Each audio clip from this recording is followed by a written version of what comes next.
Ciao, ti do il benvenuto sul mio canale. In questo video ti propongo ben 3 quesiti di matematica ricreativa. Non li ho inventati io. Si tratta di 3 quesiti classici di logica sull'attraversamento di un fiume. Il primo, quello sul contadino, è molto conosciuto e molto semplice, mentre gli altri due, quello sui cannibali e quello sull'escursione di famiglia, richiederanno maggior concentrazione e maggior impegno. Ora ti espongo tutti e 3 i quesiti, poi ti consiglierò di mettere in pausa e di provare a risolverli e nella parte finale del video ti mostrerò tutte le soluzioni, così potrai verificare se sono uguali alle tue. Nel caso tu ne avessi trovate alcune nuove, ti invito a scrivermele qui sotto nei commenti e se vuoi puoi mettere anche un mi piace a questo video. A te non costa nulla, ma per me è di grande supporto. Iniziamo!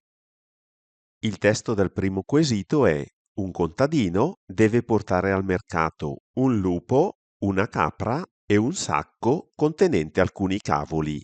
Ad un certo punto del cammino si trova a dover attraversare un fiume. A sua disposizione ha una piccola barca che può trasportare, oltre a se stesso, solo uno dei 3 compagni di viaggio. In sua assenza, il lupo può mangiare la capra può mangiare i cavoli contenuti nel sacco. Come può riuscire il contadino ad attraversare il fiume senza perdere nulla del suo carico? Il testo del secondo quesito è: 6 uomini viaggiano insieme. 3 di essi sono cannibali. Se in qualche occasione i cannibali si trovassero in superiorità numerica, ne approfitterebbero immediatamente per mangiare gli altri. Ad un certo punto del loro cammino, i 6 devono attraversare un fiume, ma la piccola barca a loro disposizione può portare al massimo solamente 2 persone. Come fanno i 6 uomini ad attraversare il fiume ed a giungere tutti quanti a destinazione senza che i cannibali si mangino gli altri? Ed infine il terzo quesito è: una famiglia è composta da 4 persone, padre, madre, figlio e figlia. La famiglia decide di fare un'escursione e porta con sé anche il cane. Ad un certo punto del percorso, i 5 devono attraversare un fiume, ma la piccola barca a loro disposizione può portare al massimo 60 kg.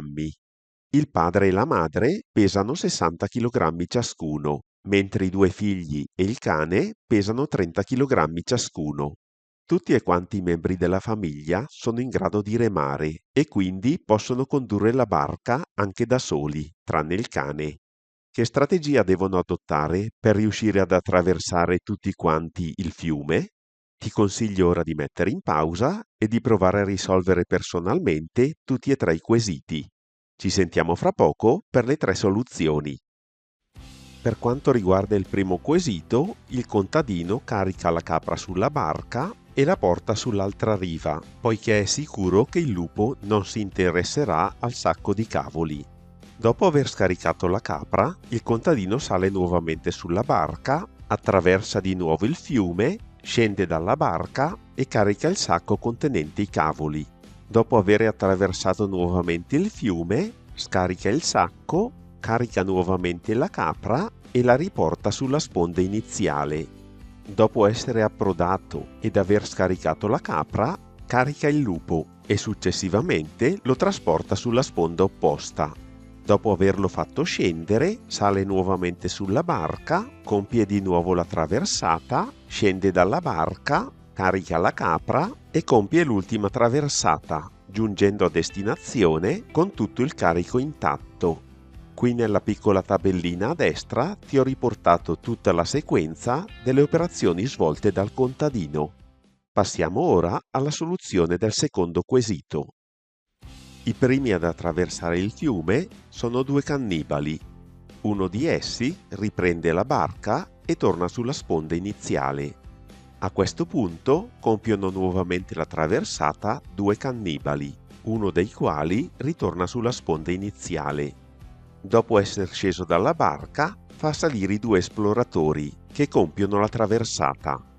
Una volta giunti a destinazione, salgono sulla barca un esploratore e un cannibale e ritornano sulla riva di partenza. Partono ora i due esploratori che giungono sani e salvi a destinazione. Riparte ora il cannibale che arriva sulla sponda opposta, fa salire sulla barca un compagno cannibale ed insieme compiono nuovamente la traversata. Ed infine un cannibale attraversa nuovamente il fiume, carica l'ultimo compagno rimasto e insieme giungono a destinazione, senza che i cannibali abbiano avuto modo di essere in superiorità numerica e quindi di mangiare gli altri. Nella tabellina qui a destra ti ho riportato tutte le fasi della strategia adottata. Passiamo ora alla soluzione del terzo quesito. I primi due ad effettuare la traversata sono il figlio e la figlia. Una volta giunti sull'altra sponda, la figlia rimane a terra, mentre il figlio riprende la barca e torna dai genitori sulla sponda iniziale. Il figlio carica il cane e lo porta a destinazione. Una volta scesi dalla barca, il figlio vuol riposare un attimo e dunque riparte la figlia, che raggiunge nuovamente i genitori, scende dalla barca e fa partire il padre, che, visto il suo peso, deve necessariamente viaggiare da solo. Il padre scende dalla barca e riparte il figlio, che giunge a destinazione e riparte con la sorellina.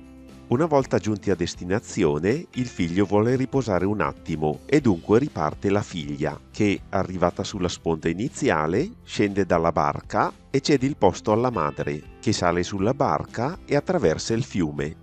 Una volta scesa a terra, fa salire sulla barca il figlio, che compie nuovamente la traversata e, dopo essere giunto sull'altra riva, fa salire anche la sorellina ed insieme attraversano per l'ultima volta il fiume, raggiungendo sulla riva opposta i genitori e il cane, che come hai potuto notare non è mai rimasto incustodito.